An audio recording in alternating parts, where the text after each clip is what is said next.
I'll edit out anything we don't want. So. All right.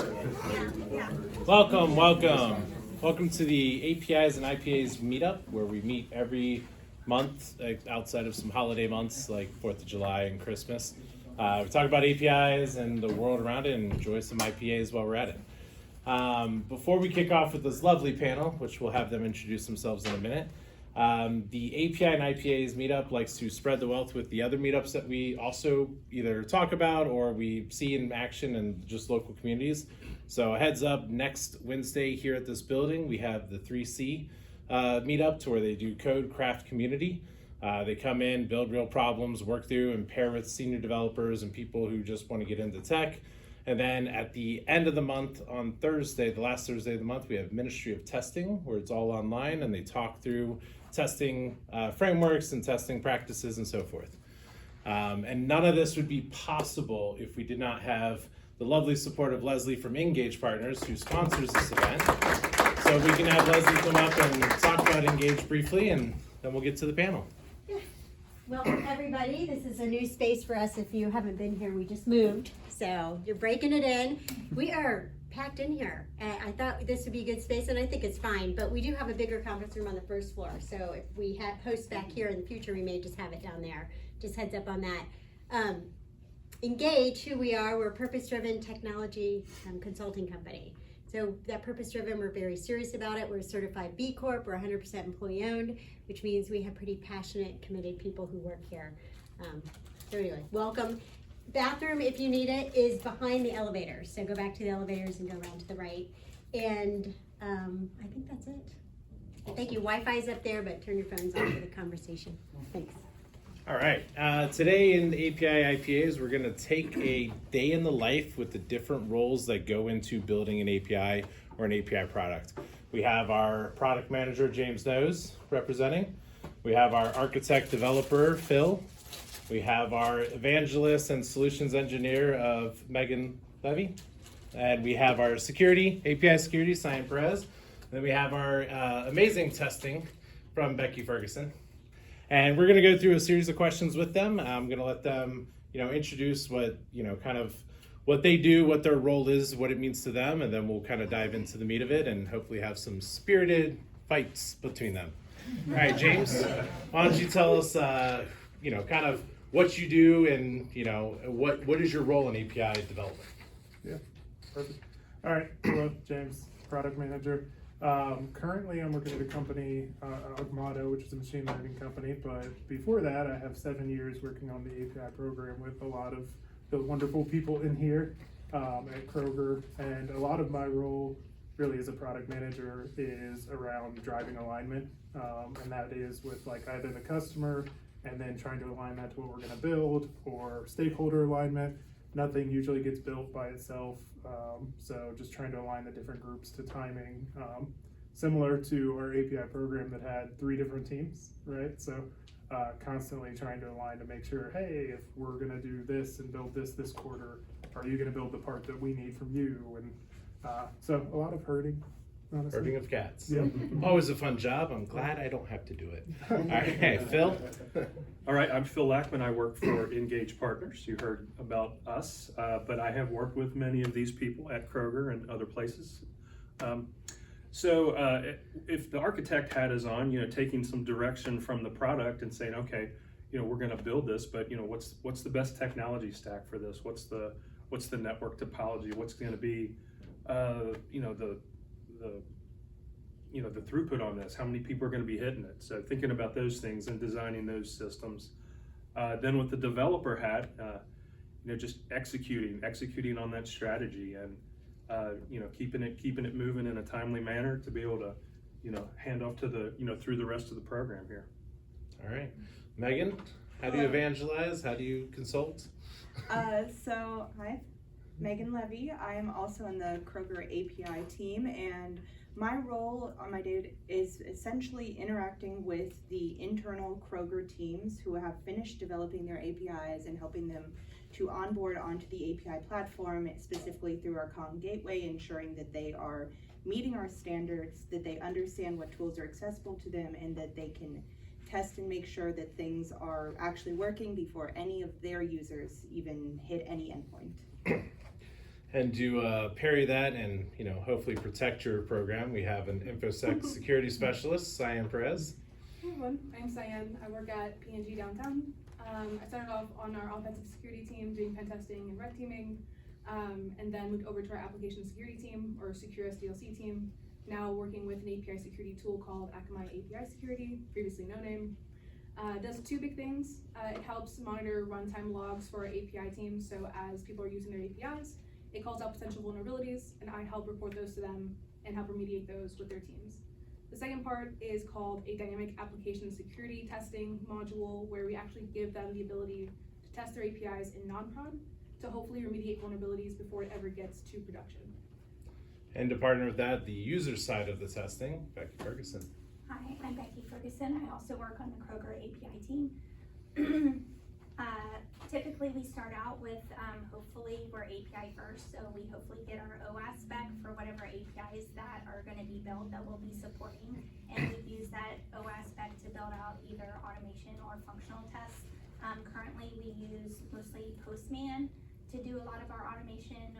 We are thinking about switching to another tool that's Karate to also do that. So getting all the automation done, reporting any issues back to the developers, also validating some security things with our auth tokens to make sure those are working correctly with our APIs. At Kroger, we have a separate performance team, so if we need performance testing for our APIs, then we work with that team to get any of that testing that also needs done. All right, so we have a wide range of folks in the pipeline for API development to get an API from inception to production, get it out there. I kind of want to start this conversation off with, how do your roles play nicely with each other? Because a lot of times engineers, software engineers, see business as the enemy because they come up with ridiculous things that they have to meet on a timeline and a budget that they don't have. And then you see the testers get angry at the developers for making ridiculous claims, and then they can't test it. So how do you guys play nicely? And then later we'll figure out how you guys don't play nicely. James, you want to start us off? Yeah, I think my answer would be pretty simple. I feel like I play nice with everyone, but that's just because I come from a place of empathy when I'm talking with folks. So like if I, even in my current role, we have a mountain to climb, and it's just me and one developer, right? So, and every day I have to break the news to him that this thing that we're building that's going to take 3 weeks needs to be done in a week, right? And so, but I would just come from a place of empathy and say, hey, like I know this is ridiculous, right? And I know a lot of product managers, try to do rah rah rah, we can do this, and but like I said, I just start from a place of like, hey, I know this is a ridiculous timeline, right? It's the pressure we're getting. And I just focus on like, what can I do to support you to make it happen, or to make it not so bad for you? And yeah, I think that's pretty much how I've always done it as a product manager. And I like to think it's going well, but you can ask others that one. All right, Phil, as the developer architect, how do you play nicely with, the testing side, the product management side, or just security jumping down your throat? Right. It's all good communication. If we're all communicating on the same page, that makes it easier. So, making sure we're all, telling each other the same things. We all have the same starting point, I think is a good way to all play well together. But with product people, I've never had any friction. I realize we're all on the same team. If you just keep that mindset of, okay, we're trying to push this forward. If there are ridiculous deadlines, you do what you can to get past them, and if what happens a lot of times. All right, Megan? I think in the same vein as James, just a lot of empathy and understanding, because my role has me primarily interacting with the direct consumers of our services that we create. I kind of sometimes have to be the bearer of bad news to the team and tell them that things aren't working, and understanding that, hey, they have other priorities, and just figuring out how do we work together on that. What do they want from me? What do teams want that they tell me? And then I usually say go talk to the product manager. But yeah, so just a lot of empathy and patience, and knowing that we all want the same thing at the end of the day. All right, Cyan, as a fellow API security, champion as well, How do you play nice with others when you do have to be the bearer of bad news and also stop them from progressing when they expose bad things? Yeah, this is a fine balance of what everyone's been echoing, of being clear of what we need, but also understanding that there's certain things to consider as well. I actually think if you're too aggressive up front, it actually hurts the security because they don't want to work with you. If you're a bit nicer up front, then maybe it's a bit smoother process going forward. And I also really harp on the don't give a man a fish, teach him to fish type mentality. So every time I interface with an app team, I'm also teaching them some fundamentals of security, pointing them to open source resources. The benefit of security is so much open source kind of material out there. So, and you kind of like keep their curiosity with things, and I'll run them through like hypotheticals. Like what happens if maybe a user abused it this way instead? And then kind of get them thinking through those pipelines. Try to make it kind of like they have a stake in the game too, right? All right, and finally, you have all these folks just chuck things over the wall to you, Becky.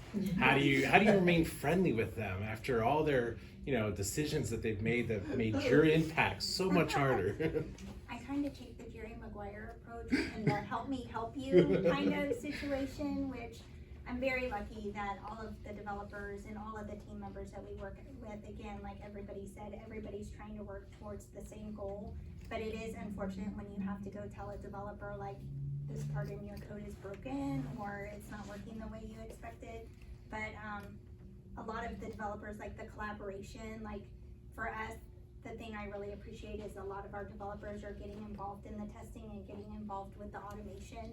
So then I feel like they have the empathy on the testing now because they definitely see. They're starting to feel the pain. Yes, they see some of the stuff, and yeah, when they tell me it took longer to do the automation than it did the coding, I was like, yep, now you see why sometimes it takes too long. But yeah, we're very lucky that we have some great people on our team that we work with, so. All right, so now I want to kind of touch base a little bit on what are the daily challenges in your role, and then we'll kind of dive into let's go through the journey of starting with a inception of an idea and run it through. So what are the daily challenges of testing within an API team?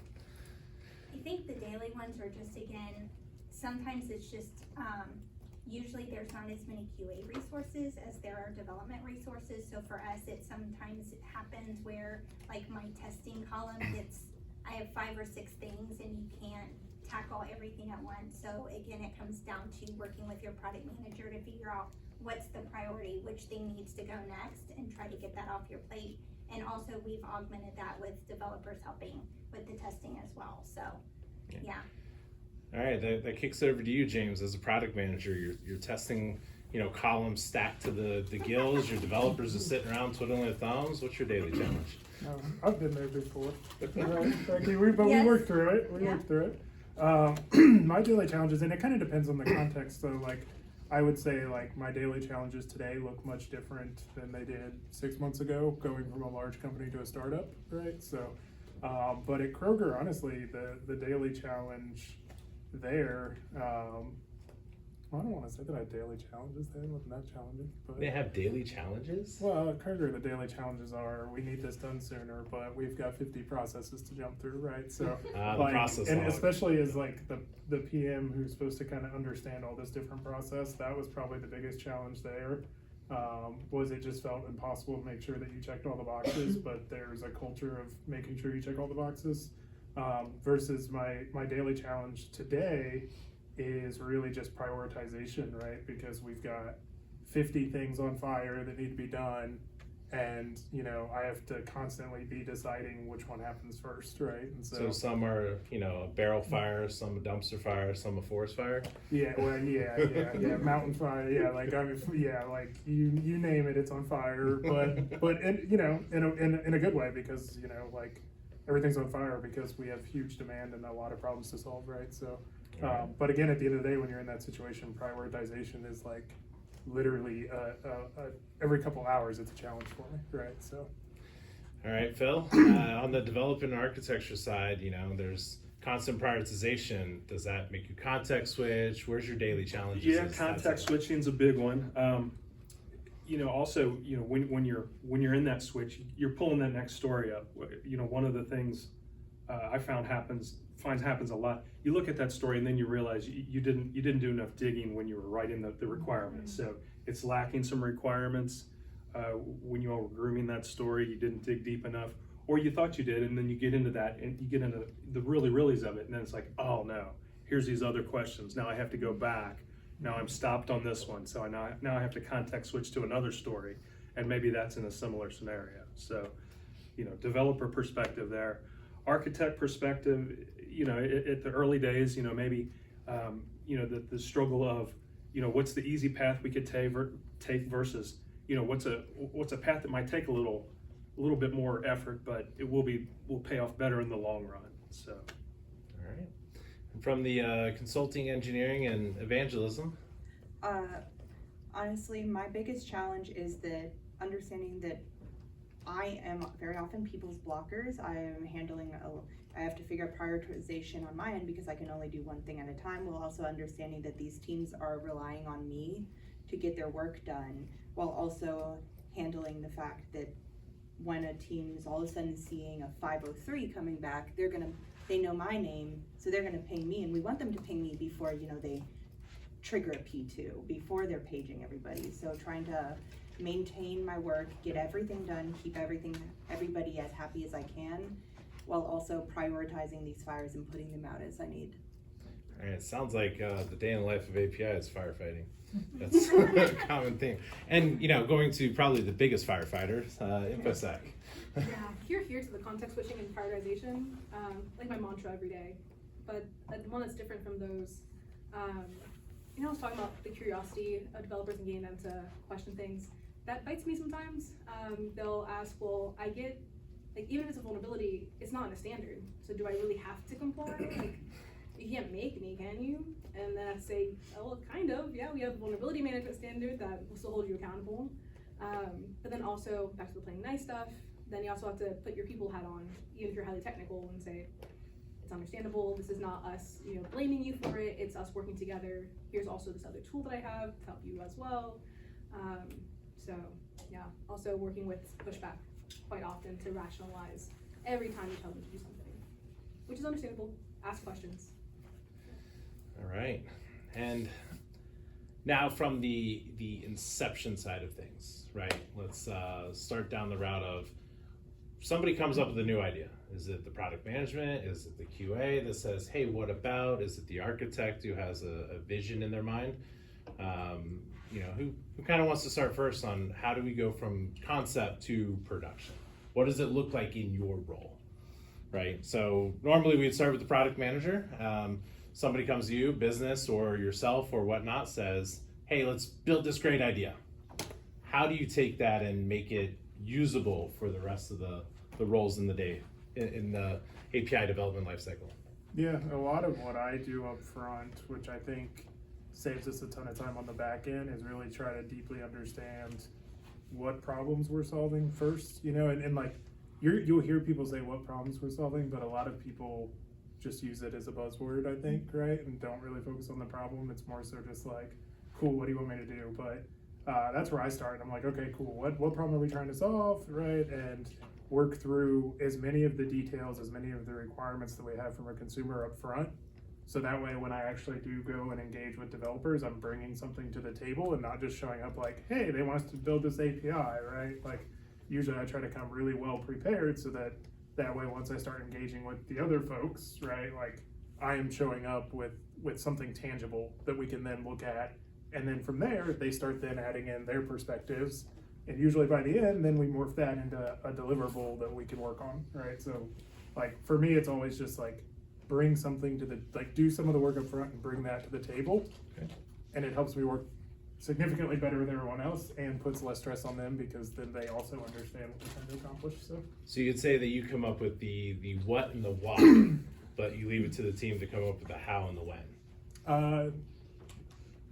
I would say I come up with the what, the why, and the when, and I leave it to them to determine the how, probably, but yeah.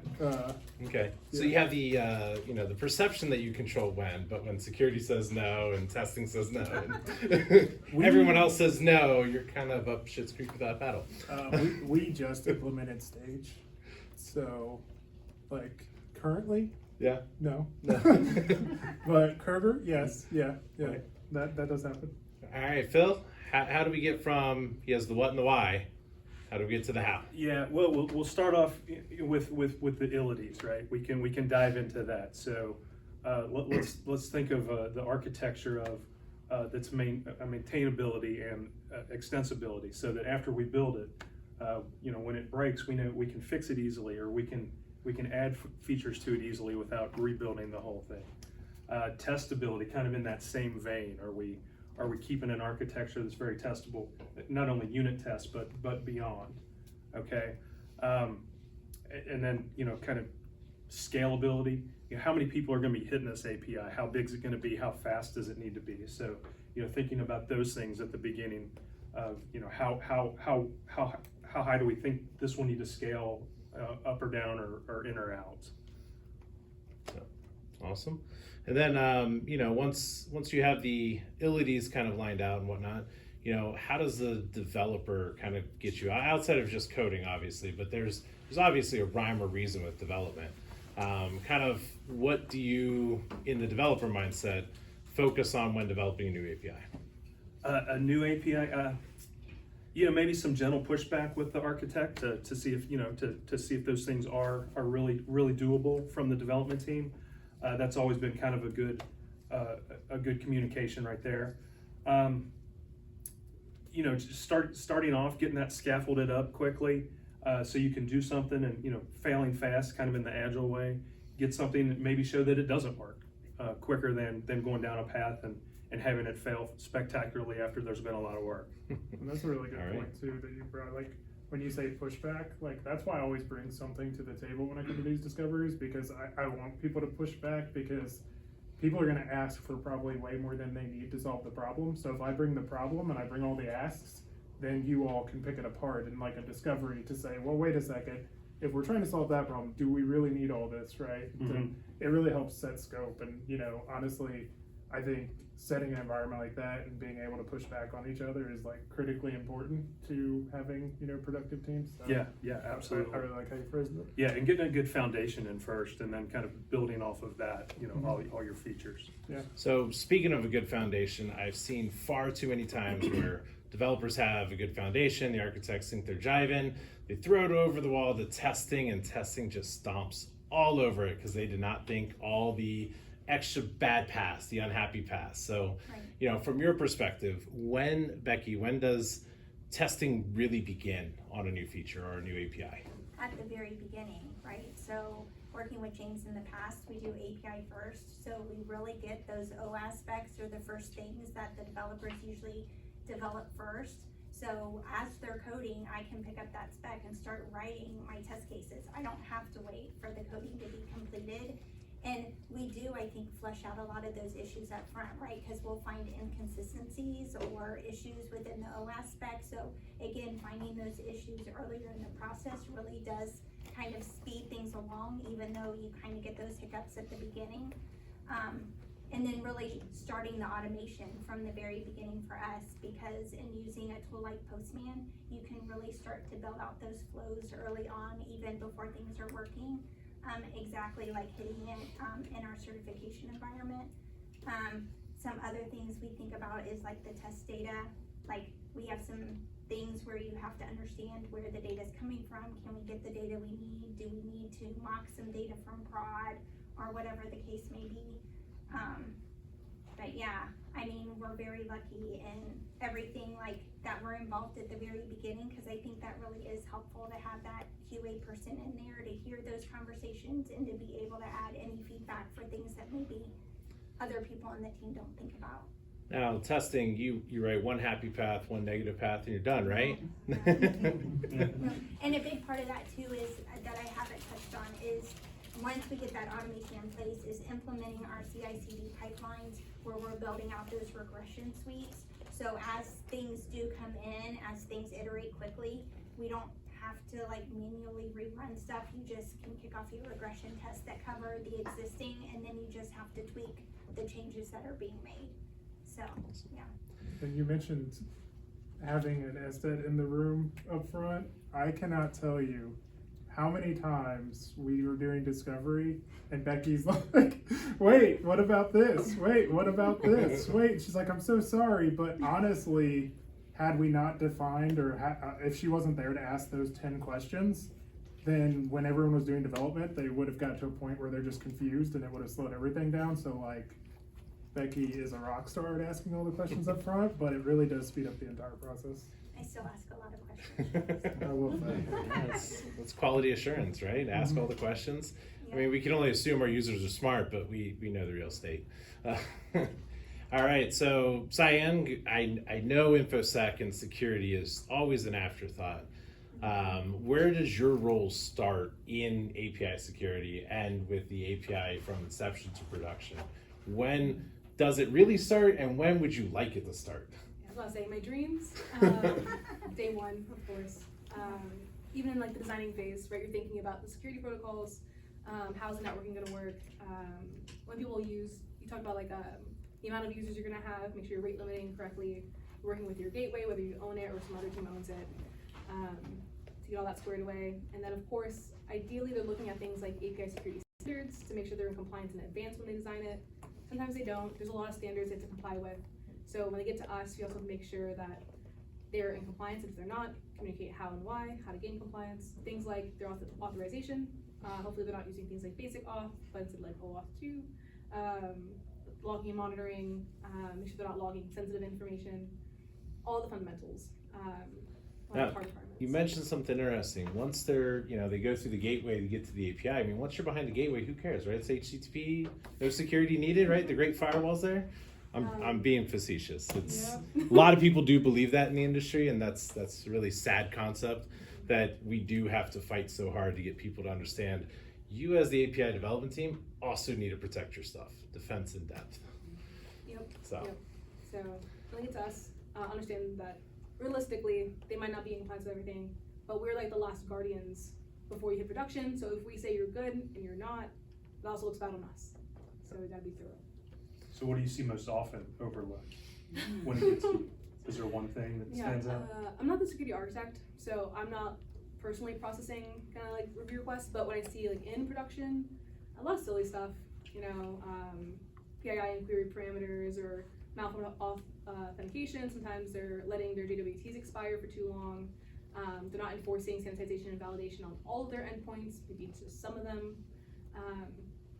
Answer a lot of questions sometimes they have about their own APIs. Well, I didn't think that could happen. Well, it can happen. And we're looking at it, but. Yep. Far too many times have I been on the review side of security and just go, this has been solved for 20 years. Why have you not solved it?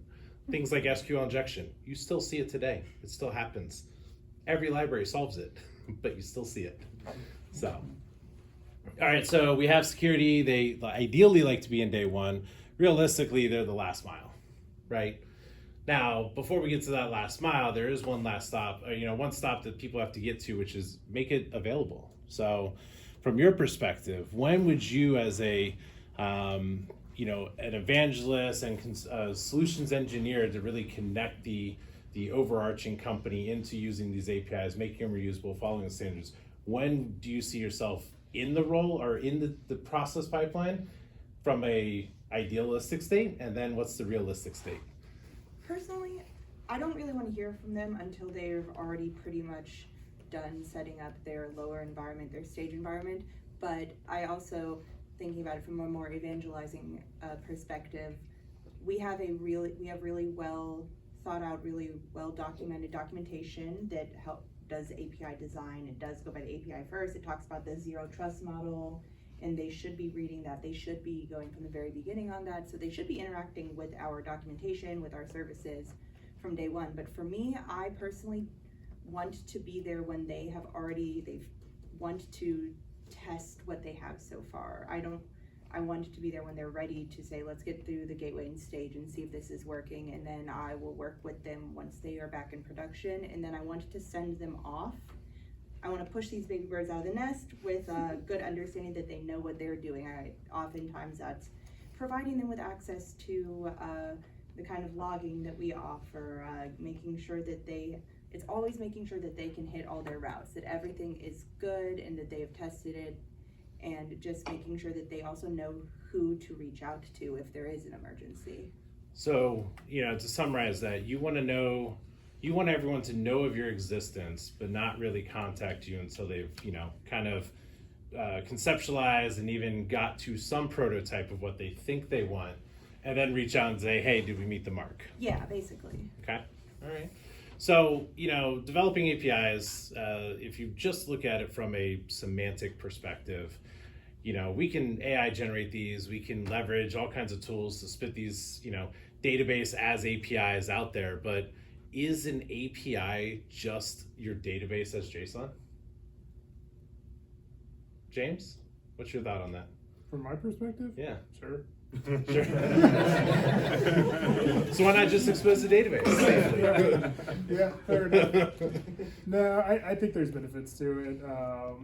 And honestly, I think it's just like writing the API is also used by companies to better understand all their various different use cases, right? If you just expose your database, right? Like you really, whereas like a lot of the APIs, especially like when we were at Kroger, right? Like we build a lot of those for particular use cases, Yep. right? And so you could even just have an API. It's like, oh, call this API and get back all the data, right? But again, then you really don't understand your consumers. Whereas if you build for purpose products, one, you actually know that you're investing time in something that is worth it versus just being like, oh, here's all our data. Hopefully somebody does something cool with it, right? Right. So, but also, yeah, it's just JSON. So. Yeah, but all your data, maybe you don't always need all your data, so designing some APIs to limit that data. So that's an important security thing too. Don't show too much. So. Right. Right. Yeah, I mean the least privilege mentality is something that is talked a lot about, but in practice you really don't see people employing it, and it's been around for ages. I mean, even looking at the building that we're in today, least privilege is, by this time, the front gates have been locked. You need a key card to come in. If you don't have that key card, you can't enter. So least privilege saying, if you don't meet this barrier, you can't even see the lobby, right? And then as you come up to the different floors, you have different barriers or different, levels of access you need. But, it is a controversial thing that's kind of hitting with the API era right now is how does MCP fit into the life of API development, considering they leverage nothing but APIs, yet somehow everyone thinks that they're not APIs themselves. So from a security perspective, MCPs. Yeah, AI in general, if you didn't know, AI is all APIs in the back end, and it also created some new types of architecture around how to build and manage different types of APIs, including A2A servers, MCP servers, to run those kind of processes in the background. When you're using any GPT, chatbots, all that's happening in the background. But with any sort of new tech coming into the field, there's a lot of new ways to play, new ways to attack, things that you don't even think about. One of the things that I often also talk with API teams is not just, what is your deliverable as a business, but turn it around on the user side, what can they do with that new thing that you just exposed, right? So I made this really cool walking stick, but one end is really pointy. Someone can now use it to jab someone. I didn't mean for them to do that, it's a walking stick, but same thing with API, same thing with MCP. You don't realize the dangers of it until someone sometimes abuses it against you. So from a development and architecture standpoint, has MCP and A2A crept into your design of it? It has to, yeah. I mean, it's going to if it hasn't already. So yeah, thinking hard about that. I agree. I haven't had to cross those bridges quite yet. But yeah, it's here. So with the agent perspective, do you feel that, and also Becky, chime in on the testing side, do you feel that the error scenarios or the development life cycle is moving away from human digestible, outputs to more machine enabled outputs? Such as, do we still have to return, we're sorry you couldn't access this, please try again later, just say, go away. And let the agent know. Do with that what they will. Or do you just go with error codes and just Well, I mean, we'll have the more of that, niceties? more agentic interaction. So at some point, it's got to get to a user. In the short term, I guess. So. So from a testing perspective, have you dove into the MCP side of things or anything along the how would you break this if an MCP server was hitting the service? Michaela started building one, but we never got to the testing part of it. But we do have one component that's an AI bot that we built for our own application. So the biggest challenge for us is I can submit the same request multiple times, right? But every time my answer could be different, right? So that's its own challenge. Usually in QA today, if I always submit X, you're always expecting to get Y, and that's not the case. So there is some analysis that we have to do there to see if we're getting the expected response that we get. So yeah, it's introducing its own sets of changes amongst our space and how we validate what's expected or not. So with the response being non-deterministic, it's not Correct. yes or no, it's in this kind of Right, but I gray asked the area same now, question yeah. 4 times and each Mhm. answer come back a little bit different and 3 of them could be right and 1 of them be wrong, right? So trying to make sure that those are what we expect, yeah. And then that raises a further question of is if you're getting non-deterministic answers when you do expose it onto an API gateway, what does the interactions with the consumer, kind of supporting them, their onboarding, their usage of it really come to if, again, how do I replicate your error that you got if I can't get a deterministic answer? So Megan, have you interacted with any MCPs yet or? I really haven't. If you've ever yelled speak to a representative in the phone, I am the representative that they all want to speak to. And I do believe as long as there are human beings doing the work, submitting the work, there's going to be human beings who want to speak to another human being. And they all have different knowledge levels. I mean, some people have been building APIs for like 30 years. Some people, this is an internship. And they just kind of want it to be spelled out to them and easily understandable. So I don't really use any AI tools. I've never had anybody bring anything to me with it, and I just, until the situation arises where it is necessary, I'll continue to be that human representative that they want to speak to. All right. Now, James, just to put a little spice in this, as the evil product manager who's pushing AI on everyone, no, seriously, how do you feel when you approach AI into the topic or into the team, based on not only do they have to build something that's concrete that can be reusable, but also, hey, let's introduce something completely new. No one's actually figured out, we're still in the discovery phase. Mm-hmm. What are your thoughts on approaching that, or even have you done it? Yeah, my thoughts are like, bring it on. Like every couple months, I'm like, oh, life's getting easier. Like we were just discussing using a model to enhance images, right? And so we did some testing with it, and we're like, okay, cool. Didn't quite do it, because it's taking images of products and then guessing what the box says when it unblurs it, right? And so. Right. We found that it wasn't reliable enough for our use case, but we're like, let's try again in 3 months, right? Because in 3 months there will probably be a model that'll do it pretty well, right? So taking the iterative approach, the trailing approach of we're not going to be first. We're going to discover with the first, but we're not going to lead the pack. We're going to wait for them to figure out the nuances and kind of trailblaze. Yeah, to that degree, and even a lot of stuff we've been doing.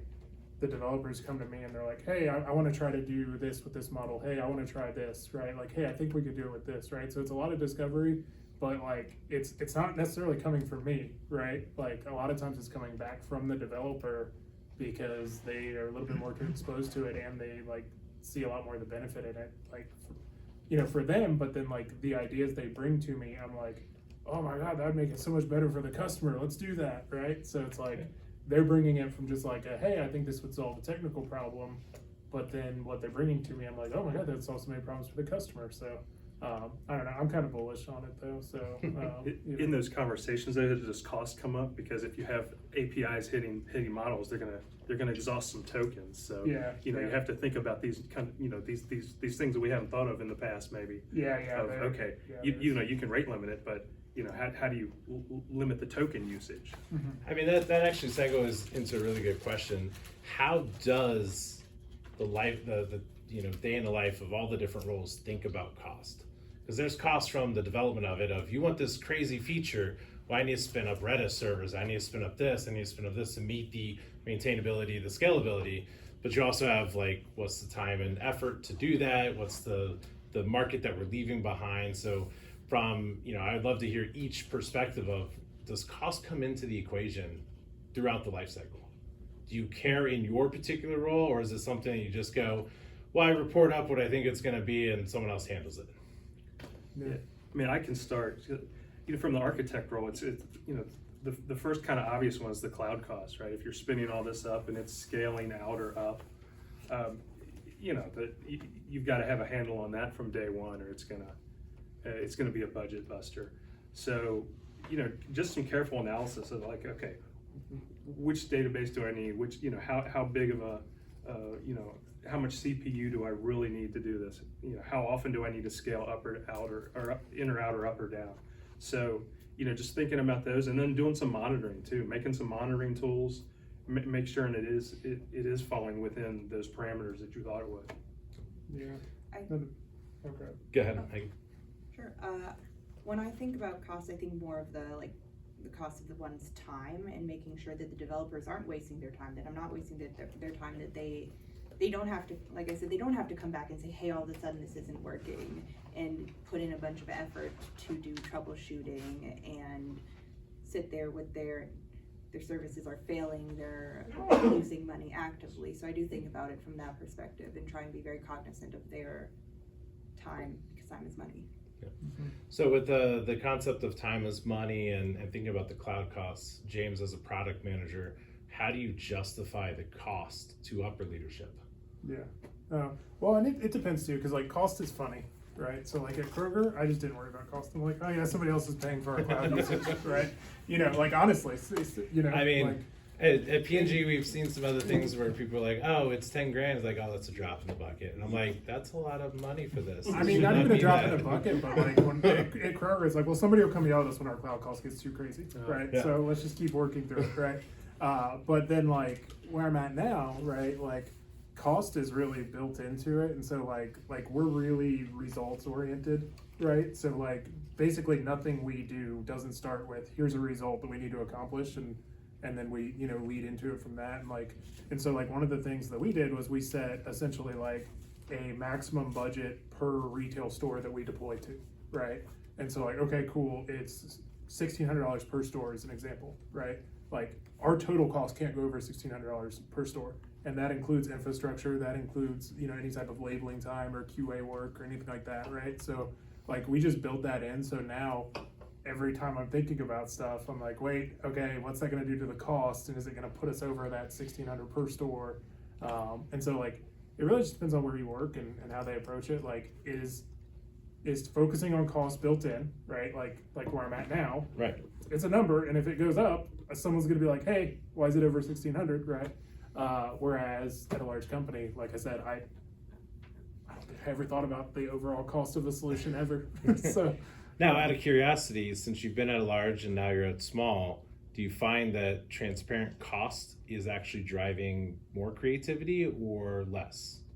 I think it drives more, and to the question that you had just asked, right? Like, how do you justify it too, right? Like, it's really like saying like, hey, you have to, like, as a product manager, right? A lot of times what you're doing up front is determining if there's enough value in something for us to invest the time working on it, right? And so like, I have to do a lot of different, like, hey, if we do this, we're anticipating, like one of the things we do, because I work with labeling tools for machine learning, right? So I'm like, hey, I think if we do this change, right, we can take 20 seconds off per task for labelers, Which adds up to right? money. Yeah, Save. and then I can pretty easily then take that and say, okay, cool, that's going to save us 40 labeling hours a week, which saves us X dollars, right?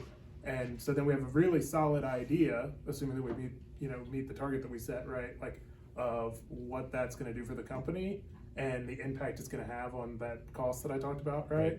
And then we can also look at, okay, cool, well, what's going to be like our cloud cost for this? What's going to be that?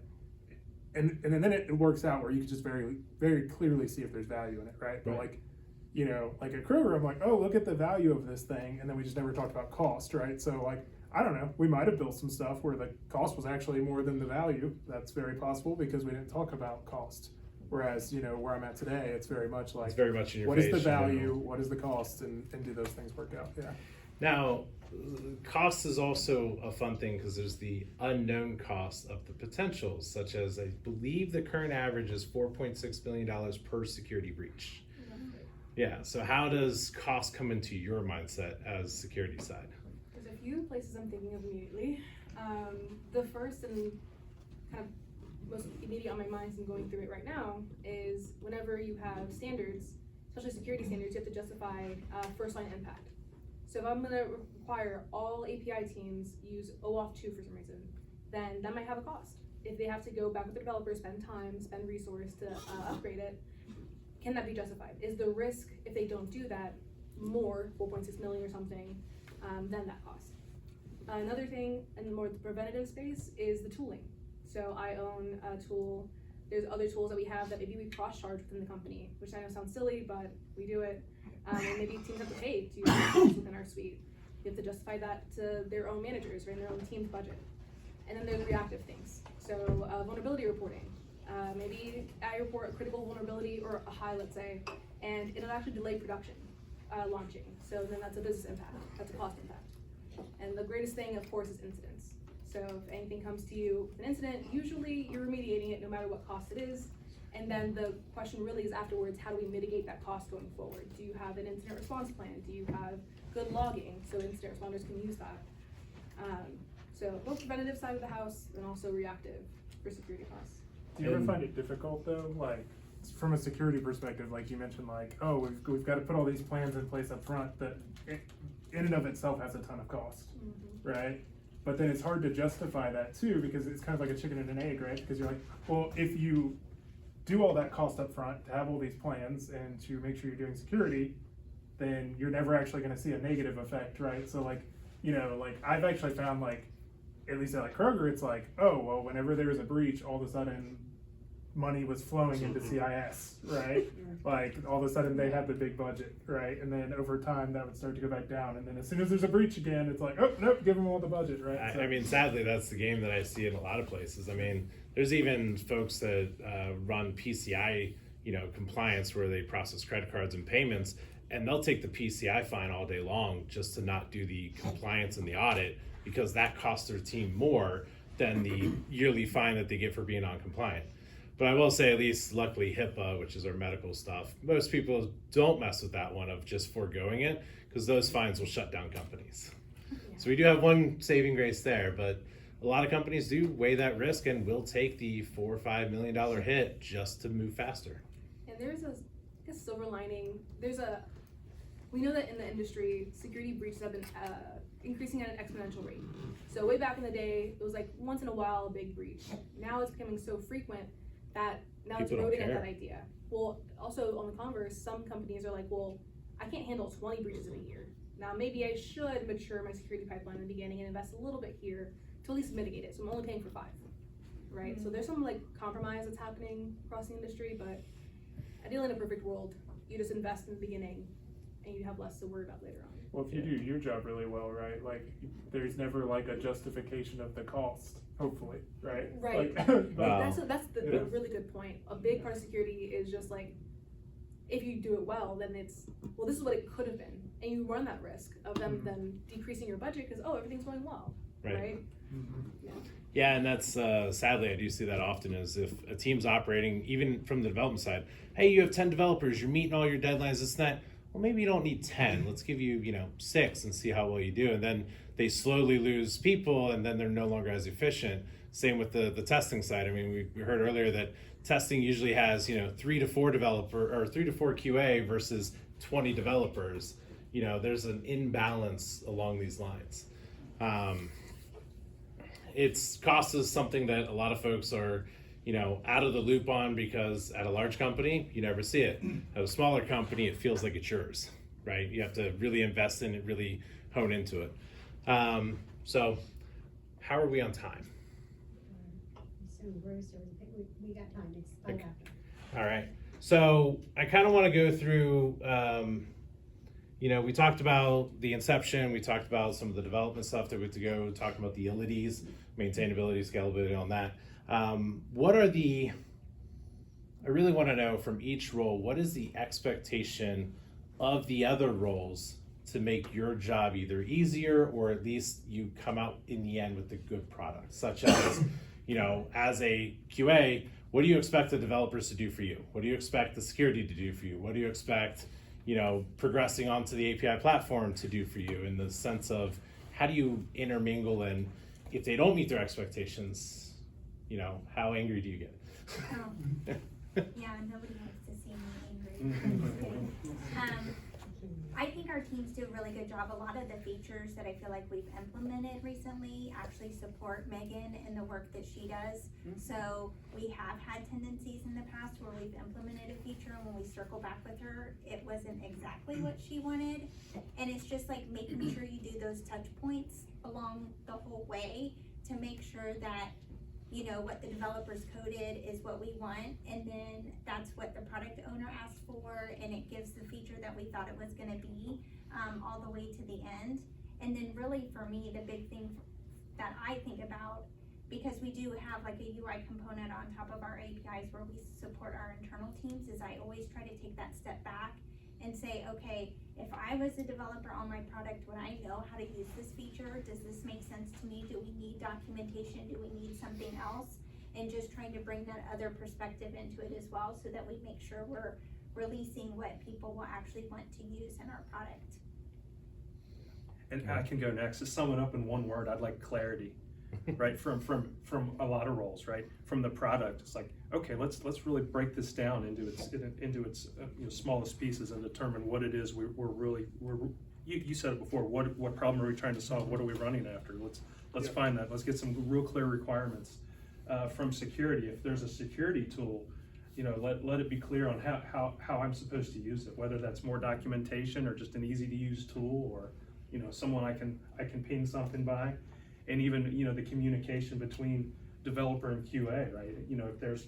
If you're finding a problem, let me know, okay, what conversation did, maybe you were involved in that I wasn't, so we can clear that up and, fix it forward, but also don't let it happen again.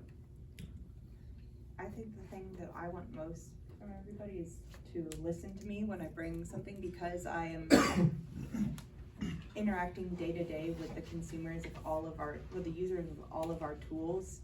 They will oftentimes give me feedback, and I can say, go tell our product manager that, but and then I'm reliant on them telling them that. So more often than not, it's just easier for me to come to my team and say, hey, I've been seeing this.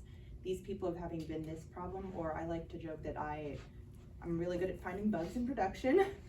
So I can come to people and say, hey, this isn't working like you think it's working. And I just, like, if they listen to me and understand, like Becky said, they've been really doing an amazing job at that, in prioritizing the issues I find and the feedback that I get from teams without having to do a formal survey of all of our users, which people are hesitant to do sometimes.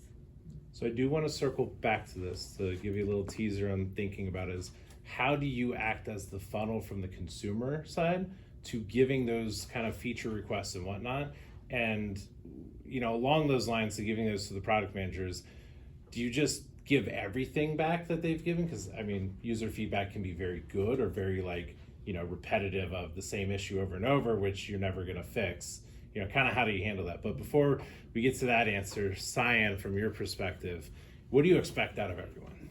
Yeah, I think there's very results-driven teams. So the two things that I often find myself wanting out of that is, hopefully, even though they're trying to go quickly, they're taking each of these steps seriously, right? If they design better, if they do their quality testing better, then when they come to us, there's less things to look at.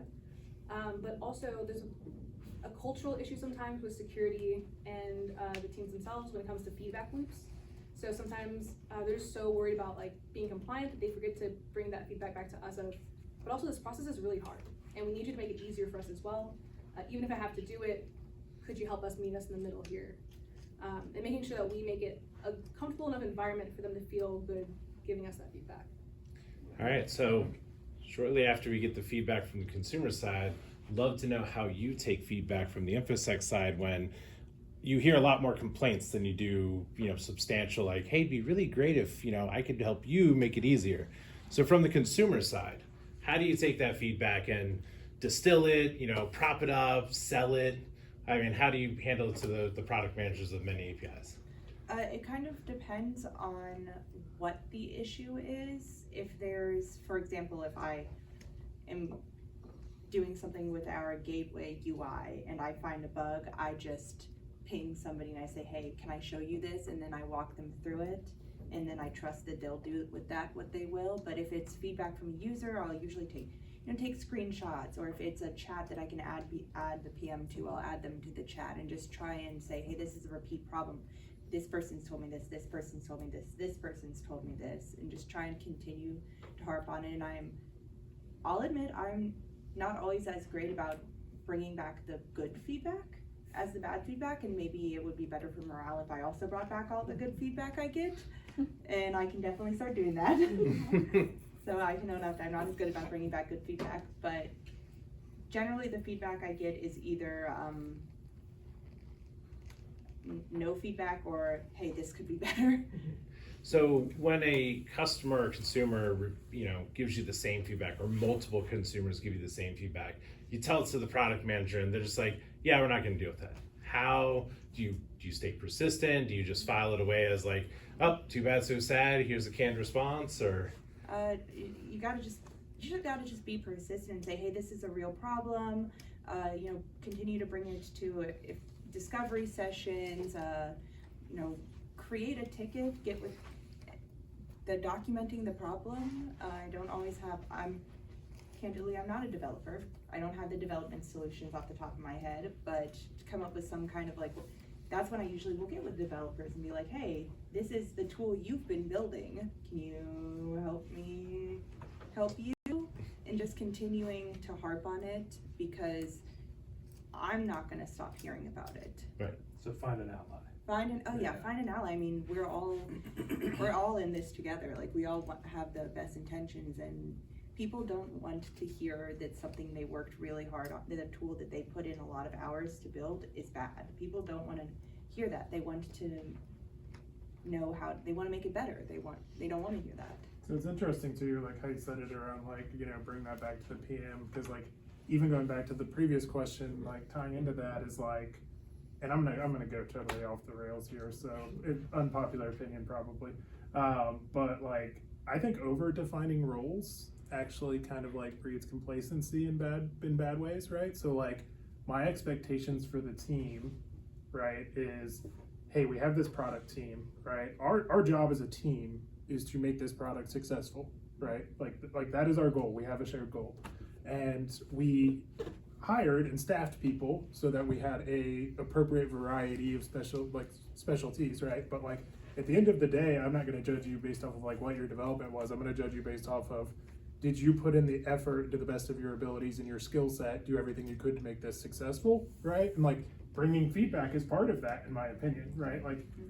When you're doing that, you are doing what you think is right, and with the knowledge that you have interacting with the customer to make the product successful, right? So I totally agree, that should be heard, that should be, and to me, that's part of the expectation of everyone, right? So. And honestly, sometimes if I can, just do it myself. Just do it myself. If it's low-hanging fruit, just do it myself. But communicate that it's been done. James, you mentioned something interesting, is as a team, you want everything to be successful and you want everyone to kind of build together, fill the roles, fill the gaps, be liquid. However, you would be the product manager, you have a manager that's expecting certain things, the developers have a manager that are expecting certain things, and security has their own management, to where as a team you collectively did something, but the metrics or the incentives for the developer to act a certain way are driven by someone outside of the project. How do you, kind of as the product person and driving the business, communicate that to their managers of hey, no, they did a great job, but maybe they weren't, hitting 1,000 lines of code a day or some other bullshit metric that developers get? I mean, to be honest, it could be 1,000 lines or it could be 2 lines. I mean, but if the result's the same, I don't really care how many you wrote, right? Like, and you know, it's justifying it by telling it, like, as a product manager, the way I justify it is by telling the compelling story of like what we built and the value that it brought. And like, I don't really care the details. Like I said, if everyone put in the best effort they had, used their expertise to make it successful, then that's the story I'm going to tell, right?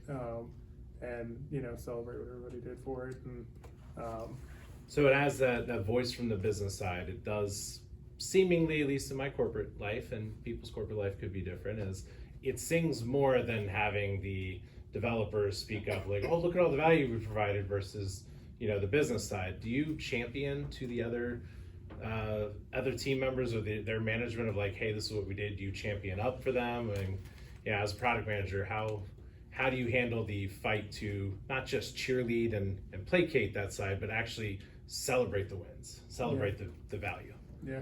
Well, I mean, in terms of like, at least for like individuals, like I swear, I think sometimes people get annoyed by how much I'm like, oh, if it wasn't for our developers, we would have never done this, right? Like I almost think, but it's like almost overcompensate. I think people think I'm intentionally overcompensating as a product manager because a lot of product managers are seen as the person that just swoops in at the end and like takes all the credit, which I don't feel that way because at least everything that I do, I'm right there next to everybody trying to, you know, again, using the skills that I have to try to make this be successful. And part of that skill set is just making sure that everybody else has what they need and that I can resolve their blockers. But yeah, like I said, I always promote it up like, hey, like this is the value we said we were gonna deliver, right? And these are the results we got, right? And again, I'm always clear that like it wouldn't be possible without a team. And honestly, I get at people's managers all the time and be like, dude, if it wasn't for this person, we would have never got this done, right? Like, you know, and even if it's like not their standard job, because in today's age, like, and we could debate, this could be a whole other session, but like with advancements in technology, I think everyone's questioning where's my job gonna be in 5 years, right? And I think it's just like, it's good for people to be a little bit more of a jack of all trades in today's world than it maybe was previously, so. Okay. Time check, Robert.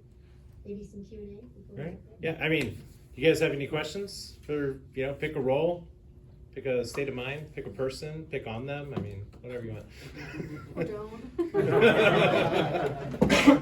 Yeah. I'm just curious, you know, we've heard tools mentioned like Postman, and are we assuming HTTP? I mean, these are network APIs. I mean, we can define API very broadly in terms of, you know, I mean, the library that you use to build a UI locally on a machine, that's an API. So are we talking mostly, I'm curious, like the variations of APIs that we see on this panel, like do we have gRPC, do we have like raw TCP stuff, like at what level are we designing these systems to work together?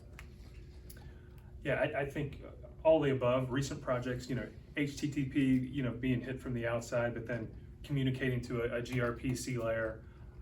You know, so I think they're all up for grabs. I think all of the same, you know, statements would really apply to all of that. But that's generally been my experience. More of the connectivity side, I would say, is when, at least from my perspective, and I'd love to hear what your guys' perspective is, when you hear API, I know it's a very broad term. It's, you know, it just means application programming interface, which goes back to the libraries, goes back to how the OS talks to the physical hardware. That's all APIs. But when I hear APIs, I think web, you know, communication from network topology, like from one system to another, gRPC, TCP, all those kind of come into it, but not thinking libraries, not thinking SDKs, not thinking, you know, internal API calls from this code block to that code block. You know, it's interesting too, because like, if you take that abstracted view of APIs, which is typically how I think about it nowadays, because I actually think like the whole concept of APIs as products makes a lot more sense if you're looking at a global application program interface perspective, because like, I would say you could also say like, well, models are products, right? Events are products, right? Like, you know, you can kind of make that whole argument. So I actually like the more generic term of an API, and even when you think about like API first or anything like that, right? Like, if you apply it to pretty much everything that you would consider an API, then it really works, right? Like it's pretty applicable across the board. I guess I generally tend to jump to I think of a kind of a RESTful implementation, the verbs, and then kind of, remind myself, okay, we're going beyond that. But, at first glance, when you say API, that's probably where my mind's going. Yeah. Other perspectives? Most I interact with are REST and GraphQL. Not too much of the other funky ones, but most Well, of the times we need to talk because we have a lot of funky ones you probably should look at. Perfect. Never a boring day over here. But I found myself segmenting APIs instead of by type, instead by like first party, second party, third party. So we've gone to this pretty recently, but like first party, we build it in-house, we have the most control over all aspects. Second party, we're sharing with a partner, we don't have control over all of it. Third party, we're using somebody else's. So kind of scopes of your control. Yeah, and most of the ones I do at Kroger are RESTful, and I have been in testing so long. I was way back old school soap services, so I don't miss with stools and all that kind of good stuff, so, yeah. Actually, I did see some of that recently. Oh, wow, that's interesting. Right. Yeah. It's Awesome. mostly RESTful APIs that come across my lap. Right. Any other questions? Any feedback you guys want to give to your product managers, your testers, Not enough What is vitriol. Not a- Not enough vitriol here. I thought we were gonna get. Yeah. You wanted to fight back. A question from some of your old experience, but also others here. My company has decided finally to get all external use of APIs behind centralized APIs. So centralized API gateways and things. But internal use, different teams, products calling each other's internal APIs, there's still no gateway for that. That's just talk to the team, get your authentication. There's architecture, there's security, but no gateway for that. I know that most of you all have experienced Kroger. That gateway is for all internal, team-to-team communication as well. What are the pluses and minuses of that? There's good stuff, but what are the pros and cons of that internal? Standardization, organization, visibility, opportunity for better logging. And if it's all housed in one spot, you're going to have a much easier time logging it. And if you have a gateway, you start to set standards, which you can start to enforce, which is going to make things so much easier. Downsides, probably money, more work. That might not be a me question. Downsides, Now, noisy neighbor problems. the interesting thing is with an internal API gateway, with those standardizations, those processes, those logs, you also get a benefit that a lot of people don't think about because they don't think about exposing their APIs publicly. If they're an internal thing, you're on a fast track to go public at that point too. Because you've already went through the vetting for internal, you already went through the standards. Going to public is crossing some T's and dotting some I's versus, well, now I have to revisit everything, review architecture, review this, review that. It's more of, we're already practicing it, let's just launch. So.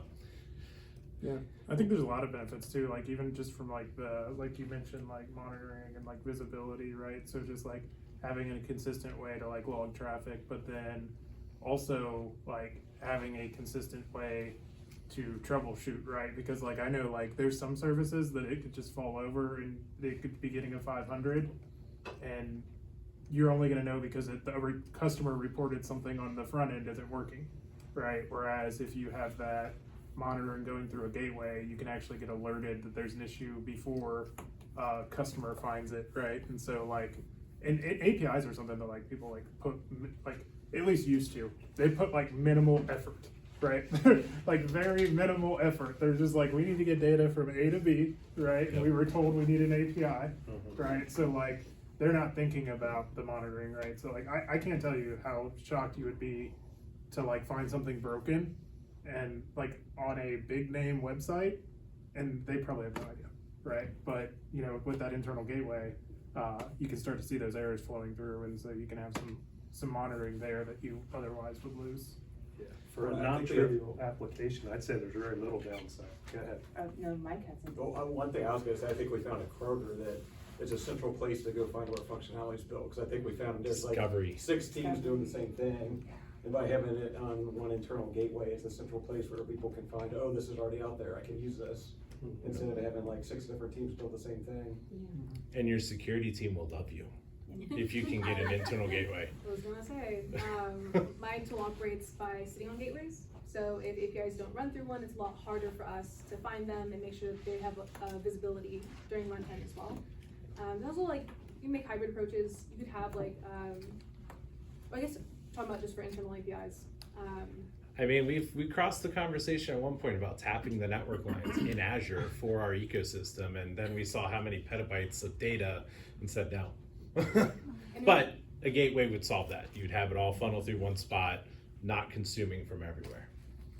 And visiting the cost situation, depending on how you do costs at your company, sometimes centralized gateway takes that cost. So if you go through it, then the app team itself doesn't take that burden, depending on how y'all do it. All right, last question. Really weird question, I don't know why, I'm curious. Do you guys use off-the-shelf observability logging tools, or are you home rolling it because you're a big company? Well, I know Kroger has switched. When I was there, it was Datadog. It's something else. You've gone to Dynatrace now, so you know.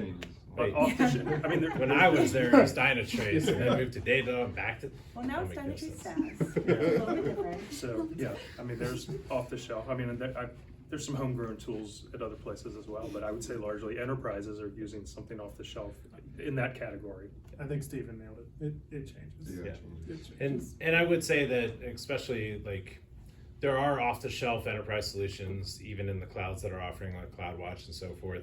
What it really comes down to is inside your application, come up with a standard of logging, how you're gonna log, because your application team will know that system better than anyone else. You know, there is open telemetry. It kind of gives you a lot of great guidelines. It's not the end all be all. There's a lot of documentation out there that wide logs versus small logs and frequent logs is better. It really depends on what you're looking for and what analysis you need to do on that. There's a lot of paid solutions, Dynatrace, comes to mind, Datadog, Splunk, and so forth. There's a lot of open source ones, Apache Skywalking, Signos, and several others that are, you know, meeting the standard of what those paid companies do, but you just have to host them, so it gets a little more, you know, harder in that perspective. But throwing all those out, if you have good quality logs and you can, you know, manipulate the logging level in your applications, I think is better than any of those solutions in the end. Just with AI seeping in everywhere, it becomes even more important to have logging for QA and all that, so it's just. And also it's a benefit. I actually just used an agent recently and said, hey, go put debug logs everywhere we make a network communication. It changed 127 files in 5 minutes and I didn't have to do it. But we had a logging standard file and said, hey, follow this, go implement. We reviewed it, went line by line, saw them all, but I didn't have to type it, so. Well, and even with logging and monitoring, like cost is a big factor. Like we talked about cost earlier, and like you can literally say cost is a factor in every bit of software development, right? But like as an example, where we're at, like we use GCP and we have a contract with Google because Google's very generous for startups, right? And so like it's like, well, the Google gives us some monitoring and you know it's basically free, right? So we're going to use that, right? Yep. But over time, right, like that might not meet our needs, and then we have to start looking at, okay, well now we need to pay for something. And like I always tell everyone, everything costs, right? Like you know, people are always telling me, hey, we want precision to be 99%, and we want efficiency to be all the way down to 30 seconds per task. And I'm like, well, precision costs, you know, there's a cost for that, and most of the time it's efficiency, right? So it's like, you know, like, so yeah, I think cost is a huge factor there, but like, yeah, like I said, like we use the tools that are the most accessible and out of the box that are free, right? And then, you know, whereas at Kroger, you know, we have the ability to be like, hey, what's the best one? We're gonna do that, and then, oh wait, no, this one's cheaper, we're gonna do that, but oh wait, this one sucks, so never mind, we're gonna go back over here, right? So, yeah. And you know, as you get new managers in those teams, they want to make a mark, so they'll pick a new tool, and that'll be their transformative thing. You know, corporate fun. Awesome. Well, thank you very much, panel. We appreciate the time that you came out for. It was a blast. And on the way out, grab a sandwich and enjoy. Be safe driving home. I don't know if the roads are bad because of wintry mix, but awesome. Thank you all. Thanks, Rob. Thanks, Robert. Good job. didn't even prepare. I wouldn't have been on screen, but it was all right.